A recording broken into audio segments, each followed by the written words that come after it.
ন্যাটোর চাঁদা দিতে ব্যর্থ সদস্য দেশগুলোতে হামলা চালাতে তিনি ইউক্রেন থেকে যুক্তরাষ্ট্র দূরে চলে যায়, তাহলে ইউরোপ ঝুঁকিতে পড়বে। মার্কিন প্রেসিডেন্ট জো বাইডেন বলেছেন, দেশে ও দেশের বাইরে স্বাধীনতা গণতন্ত্র আক্রমণের মুখে রয়েছে। গণতন্ত্র রক্ষায় আইন প্রণেতাদের এক হওয়ার আহ্বান জানিয়েছেন তিনি। যুক্তরাষ্ট্রের স্থানীয় সময় বৃহস্পতিবার 7 মার্চ মার্কিন কংগ্রেসের যৌথ অধিবেশনের বাৎসরিক ভাষণে এসব কথা বলেন জো বাইডেন।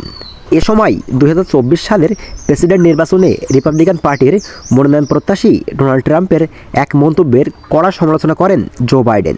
তিনি বলেন, তার এই অবস্থান বিপজ্জনক ও অগ্রহণযোগ্য। ডোনাল্ড ট্রাম্প বলেছিলেন, ন্যাটোর চাঁদা দিতে ব্যর্থ সদস্য দেশগুলোতে হামলা চালাতে তিনি রাশিয়াকে উৎসাহিত করবেন।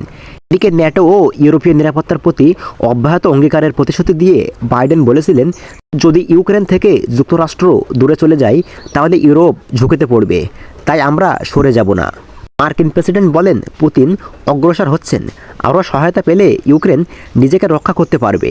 বাইডেন 2021 সালের 6 জানুয়ারি ক্যাপিটাল হিলে দাঙ্গার প্রসঙ্গ টেনে বলেন, আমেরিকায় রাজনৈতিক সহিংসতার কোনো স্থান নেই।